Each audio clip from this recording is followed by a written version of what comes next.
안녕하십니까? 이 시간에는 새가족과 함께하는 첫걸음 세 번째 이야기 시간입니다. 자꾸만 죄짓다가 구원이 취소되는 건 아닐까요? 라는 제목으로 생각을 해보겠습니다. 요한복음 8장 1절로 11절에 나오는 내용을 중심으로 생각해 보겠습니다. 주님을 영접했다면 이제 우리는 하나님의 자녀입니다. 아들이 아빠에게 무슨 체면을 그렇게 세우겠습니까? 하나님과 부자 관계를 맺고 나면 그 다음부터 평강이 있습니다. 평안이 있습니다. 하나님께 죄 용서의 은혜를 받고 기쁨에 겨워 찬송하는 것입니다. 스트레스가 많은 현대 질병들의 원인이 되고 있습니다. 스트레스는 결국 죄책감과 연결되는데 상당히 많은 질병의 뒤에는 인간의 근원적인 죄책감이 숨어 있다고 심리학계에서는 말합니다. 죄에 대한 짓눌림, 죄에 대한 가책 때문에 현대인들이 자신도 모르게 고통받고 있는데 그 고통은 무슨 일이 생길 때마다 항상 우리의 양심을 누른다고 합니다. 이 일이 왜 생긴 줄 아니? 내 죄 때문이야. 그 값을 치른 것이지. 이처럼 죄와 사망의 법에 포로가 되어 있고 결박되어 있는 것이 우리의 현실입니다. 이 죄책감에서 해방된다면 얼마나 좋겠습니까? 죄를 용서받는 기쁨은 경험한 사람만이 알 수 있습니다. 이 기쁨은 경험하지 않으면 도무지 표현할 길이 없습니다. 죄를 용서받았다는 것은 세상에서 그 어떤 것을 소유한 것과도 비교가 되지 않습니다. 어떤 사람들은 전율을 느낀다고 합니다. 죄 용서받은 환희와 기쁨을 통해 불치병이 낫는 신비한 역사도 나타납니다. 세상을 살다 보면 화급한 목표들이 생기고 그것들을 하나하나 해결해가며 어느 위치에 도달하다 보면 그 다음에는 어김없이 공허감이 찾아오게 되어 있습니다. 그래서 40대 중반을 지나 50대에 접어들면 인생의 허물을 느끼는 사람이 많습니다. 뭔가 채울 수 없는 갈증을 느끼기 시작합니다. 사실 그런 마음이 생기는 것은 해결하지 못한 죄 때문입니다. 그래서 죄 문제를 해결하고 나면 삶의 목표가 완전히 달라져 버립니다. 나의 모든 죄를 용서해 주신 하나님의 은혜를 무엇으로 보답할까 하는 목표가 뚜렷이 생기는 것입니다. 삶의 변화가 일어납니다. 병원에서 병을 진단하는 방법이 시간이 갈수록 점점 첨단화되어 가고 있습니다. 진맥만 짚고도 병명을 알아맺히던 한의사들도 청진기를 듭니다. 이제는 내시경을 통해 내장의 상태도 파악할 수 있게 되었습니다. 우리의 죄도 성경을 통해서 보게 된다면 현미경으로 세균을 보듯 확실히 보게 됩니다. 그러니 나는 무죄하다고 말하지 마십시오. 자기에게 죄 없다고 하는 것만큼 무죄하고 어리석은 일이 없습니다. 눈으로 봐서는 깨끗한 것도 현미경으로 보면 다 보입니다. 성경은 인간을 진단하는 현미경이요. 속까지 샅샅이 들여다보는 내시경입니다. 성경을 통해 인간의 죄성을 알게 됩니다. 저는 주관적으로는 사람들을 죄인 취급하지 않습니다. 성경을 통해서 보면 죄인 아닌 사람이 이 세상에 아무도 없으며 죄를 해결하지 않고서는 살아도 사는 것이 아님을 알게 되었습니다. 요한복음 8장 1절로 11절을 보면 어떤 여인이 간음하다가 현장에서 잡혀서 끌려왔습니다. 유대에서는 간음하다가 현장에서 잡힌 여인은 처형시켰습니다.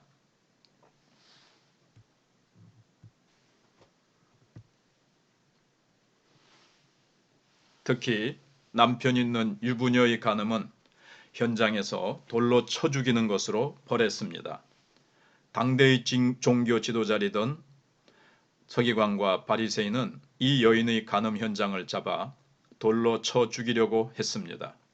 한 걸음 더 나아가 그들은 자기들 눈에 가시였던 예수에게 이 여인을 끌고 가서 그분을 함정으로 몰아넣고 시험하려고 했습니다. 모세 율법은 그 당시에 절대적인 법이었습니다.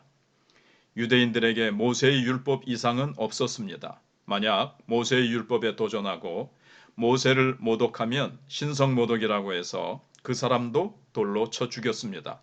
살벌한 세상이었습니다. 그래서 율법을 들이대면 아무도 그 앞에서 큰 소리 칠 수 없었습니다. 율법이 최우선이었습니다. 그런데 그들은 판사도 아닌 예수님 앞에 여인을 끌고 와서는 율법을 들먹였습니다. 이것은 분명히 함정이었습니다. 그들이 이렇게 말함은 고발할 조건을 얻고자 하여 예수를 시험하밀러라. 요한복음 8장 6절 말씀입니다. 예수님을 함정에 빠뜨리려고 하는 것입니다. 그런데 예수님은 어떤 반응을 보이셨습니까? 예수님께서는 아무 소리도 안 하시고 앉으셔서 무언가 땅에다 글을 쓰십니다. 그러니까 그들은 더 채근을 합니다. 그때서야 예수님은 일어나셔서 이렇게 말씀하셨습니다.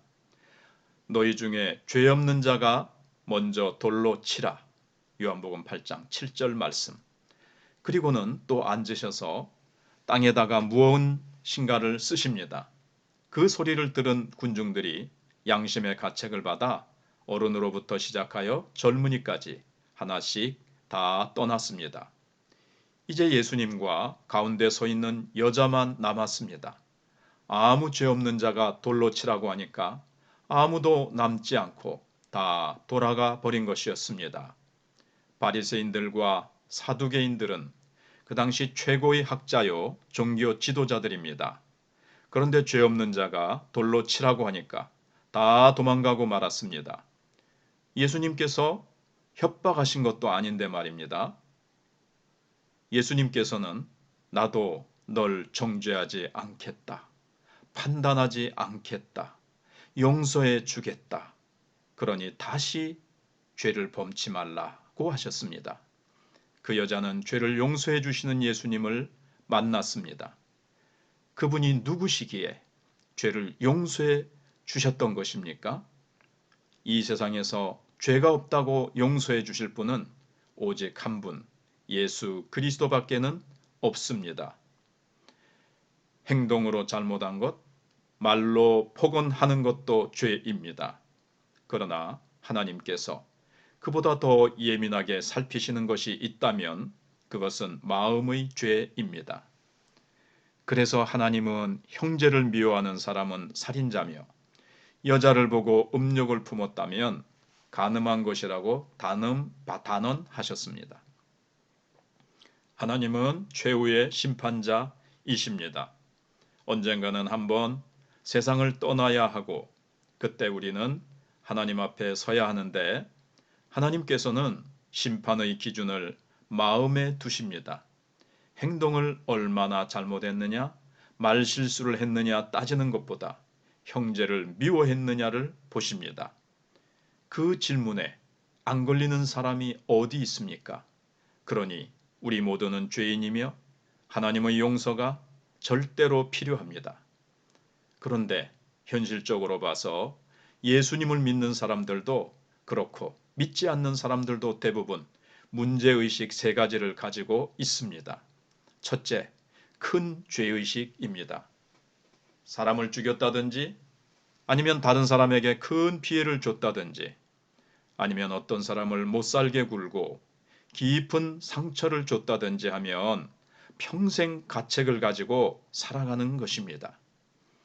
예수님 앞에 나오면 모든 죄를 다 용서받는데 예수님을 믿는 사람까지도 이러한 정죄의식에서 헤어나지 못하는 경우가 있습니다. 큰 돌이나 모래나 물속에 던지면 큰 돌은 가라앉고 모래만 뜹니까? 그렇지 않습니다. 모두 다 가라앉습니다. 하나님 앞에서는 큰 죄든 작은 죄든 모두 죄입니다. 작은 죄를 용서받았다면 큰 죄도 용서받을 수 있습니다. 예수님 앞에만 나오면 모든 죄를 다 사함받을 수 있습니다. 하나님의 형상대로 지음받은 인간이 이 땅에 살면서 죄책감 때문에 고생하고 결국 죄 때문에 멸망으로 가는 것을 하나님께서는 불쌍히 여기십니다. 그래서 사랑의 하나님은 독생자 예수 그리스도를 이 땅에 보내어 바로 이 죄의 문제를 해결하셨습니다. 또한 주님 안에 있는 자, 주님을 믿는 자에게는 죄 용서의 축복을 약속해 주셨습니다. 하나님은 실언치 않으십니다. 하나님은 약속을 반드시 지키시는 분입니다. 아무리 큰 죄라 해도 주님 앞에서는 전부 다 눈 녹아버리듯 다 용서받는다는 것을 믿어야 합니다. 그러므로 이제 그리스도 예수 안에 있는 자에게는 결코 정죄함이 없나니 로마서 8장 1절 말씀. 예수님을 믿고 받아들이는 자에게는 절대로 정죄하지 않겠다는 것이 하나님의 약속입니다. 이것이 복음 아닙니까? 기쁜 소식 아닙니까? 예수님을 믿는 사람 가운데 죄책감을 해결하지 못하고 무슨 일만 만나면 내 죄값이야 하며 항상 죄의식에서 헤어나지 못하는 사람들이 있습니다. 그러나 우리 하나님은 죄를 용서하시되 기억하지도 않으시고 다 용서하십니다. 그래서 저는 종종 이런 말을 합니다. 우리 하나님께는 병이 하나 있는데 그것은 기억 상실증입니다. 하나님은 우리의 죄를 용서하시고 잊어버리십니다. 그런데 우리는 자꾸만 기억합니다. 왜 기억나는 줄 압니까? 하나님께서 우리를 겸손하게 하시기 위해서입니다. 뻔뻔하면 꼴불견이지 않습니까? 사회를 아주 혼탁하게 하고 큰 무리를 일으켰던 범죄자들이 형무소에 들어가서 예수님을 믿고 변화되어 나 같은 죄인 하고 찬송을 부릅니다. 세상에서 볼 때는 저런 뻔뻔스러운 놈하고 손가락질 하겠지만 하나님께서는 다 용서하십니다. 그 앞에 나오기만 하면 다 용서해 주십니다. 용서의 환희와 기쁨을 누리게 하십니다. 하나님께 감사하며 남은 생애를 바치게 하십니다. 그래서 사형을 집행하기 전에 안구나 장기를 다 기증하고 세상을 떠나는 범죄자들이 있는 것입니다.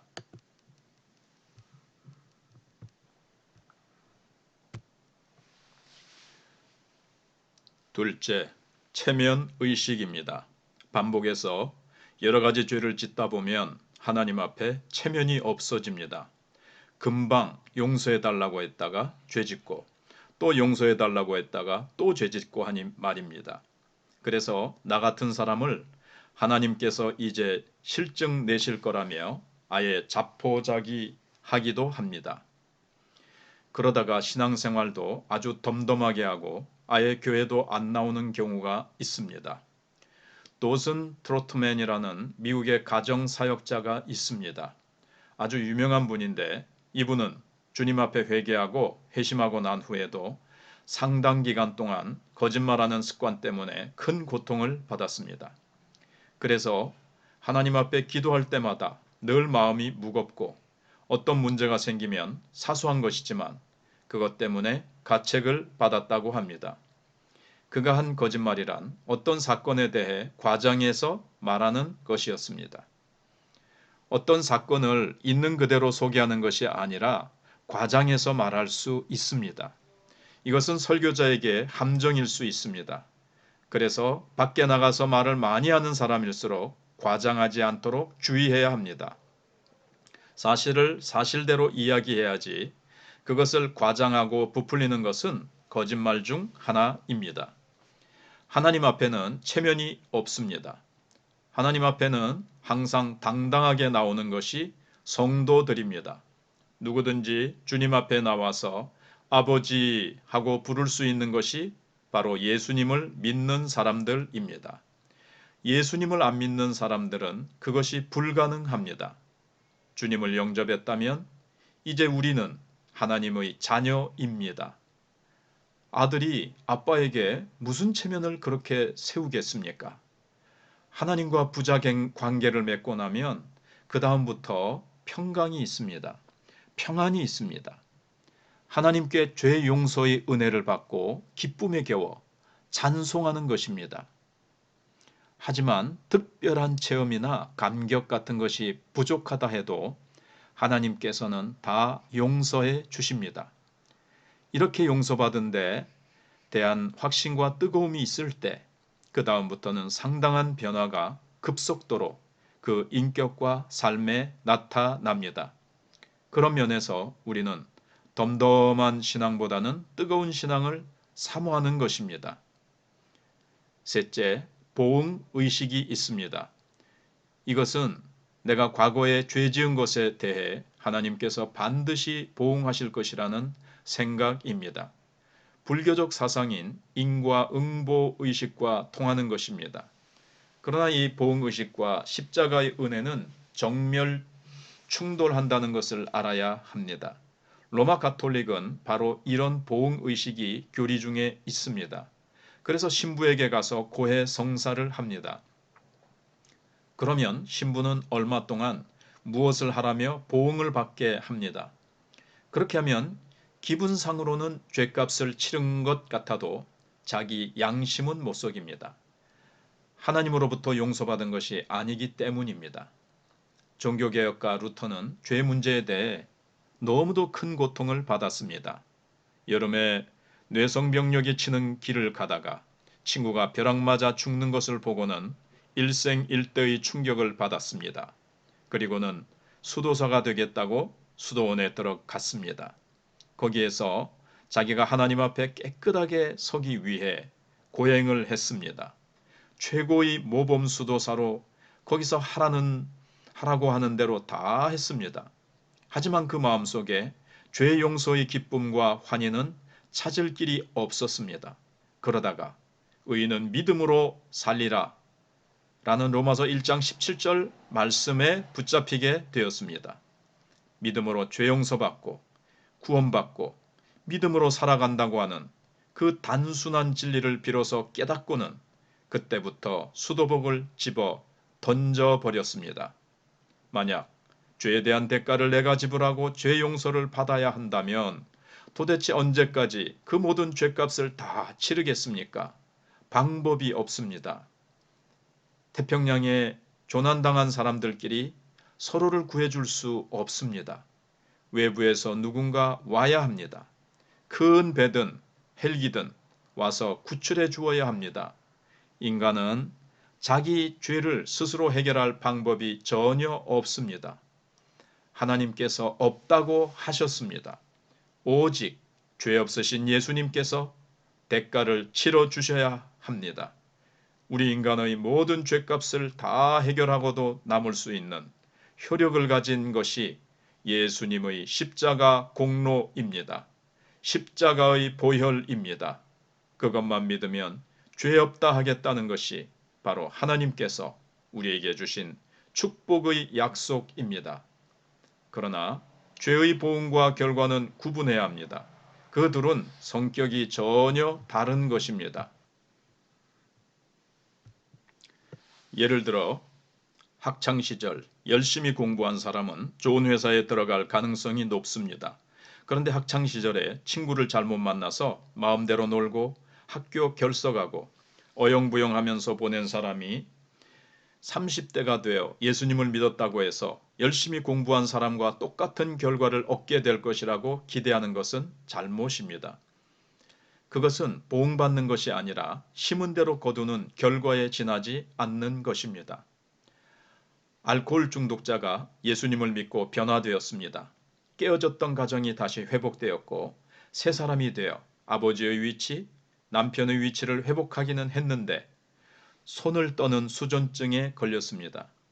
이것은 결과지 보응이 아닙니다. 술을 많이 마셔 건강을 해쳐놓고는 예수님을 믿으니 몸을 원상 복귀시켜 달라고 한다면 그것은 무리한 요구입니다. 하나님이 주신 자연 원리를 무시해서는 안 됩니다. 일하는 자에게는 하나님께서 반드시 보상해 주시는 자연 원리, 씨를 심으면 반드시 거두는 자연 원리가 있습니다. 그러나 단 예외는 있습니다.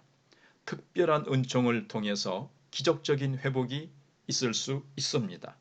그러나 기적만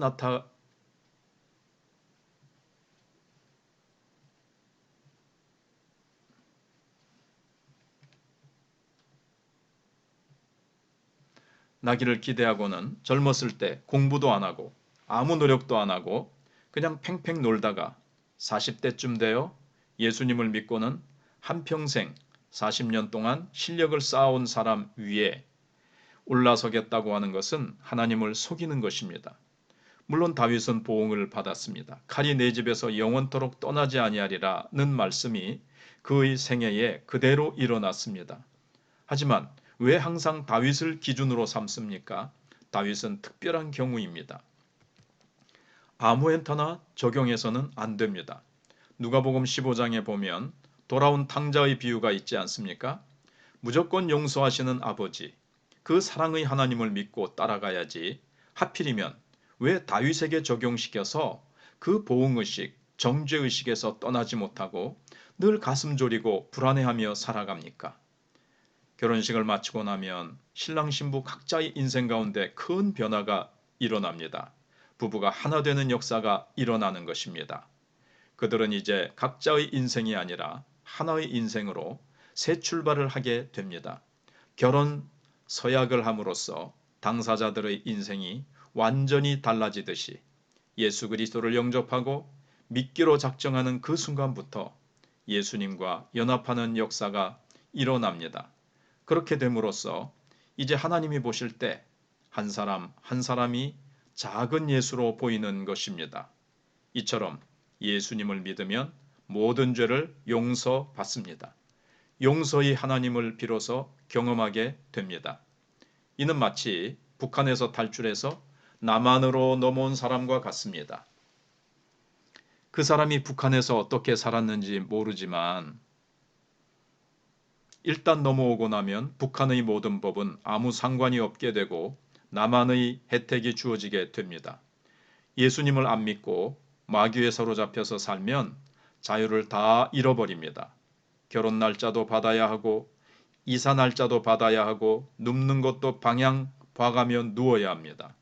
서로 사랑하여 결혼하려고 하면 궁합부터 봐야 하고 안 맞으면 결혼도 못합니다.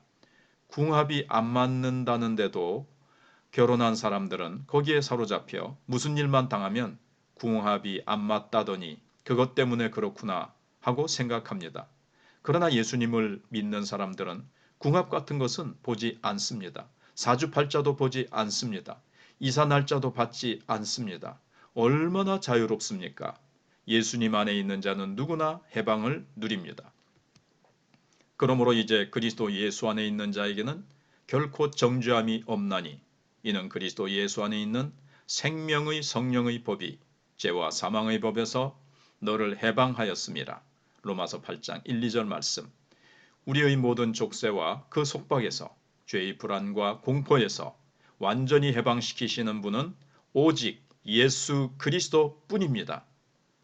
우리는 마귀의 품에서 예수님의 품으로 돌아왔기 때문에 진정한 자유함을 누릴 수 있습니다. 용서와 평안과 기쁨, 왜 이걸 거절해야 합니까? 자식이 좀 마음에 안 든다고 해서 호적을 팝니까? 좀 잘못한다고 해서 경찰에 넘깁니까? 안 그러잖아요. 하나님과 우리 사이도 절대 그럴 수 없는 사이가 된 것입니다. 겉으로 보기에는 아무렇지도 않지만 예수님을 믿는 사람과 안 믿는 사람과의 차이는 이처럼 엄청납니다. 어떤 면에서는 예수님을 믿는다면서도 더 교활하고 거짓말 잘하고 사기치는 사람이 있을 수 있습니다. 그런 사람은 믿는다고 하면서도 가짜일 수 있습니다. 이런 사람들을 보면 예수님을 믿고 나서도 죄 지어도 되겠네 하는 생각이 들 수 있습니다. 어떤 설교자는 그런 마음이 들 정도로 주님으로부터 받는 죄 용서에 대한 확신을 가져라. 죄는 주님 앞에서 모두 용서받는다고 하는 그와 같은 확신을 갖는 것이 오히려 낫다. 죄 지어도 되겠네 하는 마음을 먹을 정도로 죄 용서에 대한 예수님의 공로를 인정하는 것이 낫다고 말했습니다. 물론 죄 용서에 대한 예수님의 공로는 완벽합니다. 그런데 한번 생각해 보세요. 아버지가 나를 향해 뜨거운 사랑을 합니다. 나에게는 아버지에 대한 존경이 있습니다. 아버지의 사랑을 크게 입었습니다. 라고 하는 사람이 아버지가 싫어하는 일을 계속해서 골라서 할 수 있겠습니까? 남편이 아낌없이 사랑해주고 위해주는데 바람을 피울 여자가 세상에 있겠습니까? 주님은 우리가 실수로 유혹에 빠져 죄를 지었다고 해도 잘못했다고 고백하고 주님 앞에 나아갈 때 언제든 용서해 주시는 분이십니다. 늘 손을 씻고 몸을 깨끗이 하고 물로 정결하게 하는 것과 같이 예수님을 믿는 사람은 언제나 생활 가운데 묻은 여러 가지 죄를 깨끗이 씻을 수 있는 길이 열려 있습니다. 그러나 세상에서 방황하는 형제자매들은 그렇지 못합니다. 온 생애를 불사르고 자기가 가진 모든 것을 다 팔아서 가난한 자에게 준다 해도 죄 용서는 받을 수 없습니다. 죄 용서는 하나님만이 해주시기 때문입니다. 죄 중에서 가장 큰 죄가 무엇인 줄 압니까? 우리의 죄를 용서하시기 위해 십자가에서 희생을 치르신 용서의 주님을 받아들이지 않는 것입니다. 예수님을 구세주로 받아들이지 않고 하나님의 뜻을 배반한 죄만큼은 절대로 용서가 안 됩니다. 주님 앞에 나와서 잘못했다고 용서를 구하는 것 외에는 방법이 없습니다. 한 청년이 기차를 타고 가면서 고민하고 있는 모습을 목사님 한 분이 마주 앉아서 보게 되었습니다. 목사님이니까 항상 전도할 수 있는 기회를 찾으려고 하지 않겠습니까? 그래서 형제님, 무슨 고민이 있기에 그렇게 수심에 잠겨 계십니까? 하고 물었습니다. 그런데도 청년은 먼 산을 바라보고 대답도 안 하며 한숨만 쉬었습니다. 형제님, 나는 목사입니다. 무슨 고민이 있는지 한번 이야기해 보시오. 혹시 도움이 될지 모르니까요. 그제서야 청년이 입을 열었습니다. 목사님, 저는 고등학교 때에 사고를 쳤습니다. 아버지의 소중한 재산을 몽땅 쓸어가지고 밖에 나가서 성공해서 돌아오겠다고 해놓고는 다 탕진하고 말았습니다. 그리고는 그것을 다시 회복하기 위해서 이 일 저 일 하면서 10년의 허송세월을 보냈습니다. 병들고 돈도 못 벌고 지금은 살 소망을 잃고 자살해야겠다는 생각을 하다가 마지막으로 아버지에게 편지를 했습니다. 죽을 때 죽더라도 아버지께 용서나 받고 죽어야겠다 생각하고는 편지를 보냈습니다. 아버지, 제가 이러이러한 죄인입니다. 그동안 이러한 마음을 가지고 이렇게 했는데 일이 이렇게 되었습니다. 저를 용서해 주세요. 그리고 아버지의 용서를 받고 세상을 마감하려고 합니다. 아버님이 용서해 주신다고 한다면 제가 지금 기차를 타고 가는데 우리 집 앞에 있는 감나무에 노란 손수건을 하나 달아주세요. 그러면 제가 아버님이 저를 용서했다는 것을 믿고 편히 죽겠습니다. 하는 편지를 적고 지금 기차를 타고 가는 길입니다. 어떻게 생각하십니까? 아버지가 저를 용서해 주실 것 같습니까? 저는 노란 손수건이 달려있지 않을 것 같아요. 목사님은 분명히 노란 손수건이 달려있을 것이라고 했습니다. 마침내 기차가 청년의 집 앞을 지나가게 되었습니다. 그런데 하나만 걸려 있어도 충분한 노란 손수건이 온 동네 나무마다 주렁주렁 매달려 있었습니다. 이것이 아버지의 사랑입니다. 그것을 본 아들은 눈물을 흘리면서 그 다음 역에서 내려 아버지가 계신 집으로 들어갔습니다. 아버지는 먼 길을 떠났다가 이제 막 돌아온 아들을 가슴 깊이 안았습니다. 아버지는 내가 돌아오기를 얼마나 기도했는지 모른다 고 말하며 이미 모든 것을 다 용서했다고 했습니다. 주님 앞에 돌아오는 것은 이와 같습니다.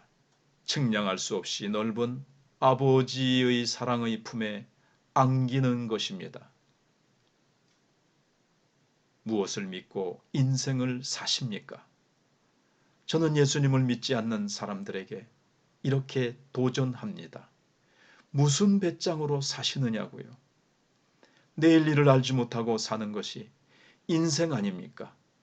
오늘날까지 기독교 120년 사에 우리나라의 민속적인 제도 아래에서 얼마나 많은 사람이 고통받았고 눈물을 흘렸습니까? 그런 그들이 예수님을 믿고 죄 용서받은 환희와 기쁨으로 주위 사람들에게 도전을 주고 그리스도인들이 점점 불어난다는 것은 하나님의 축복입니다. 하나님은 우리의 인생을 선하게 인도해 주십니다. 우리의 모든 죄를 주님께 내려놓고 그분의 무한한 사랑에 안겨보시기 바랍니다. 하나님께서는 우리를 죄인이 아닌 의인으로 이 땅에서 부르셨습니다. 할렐루야. 아멘.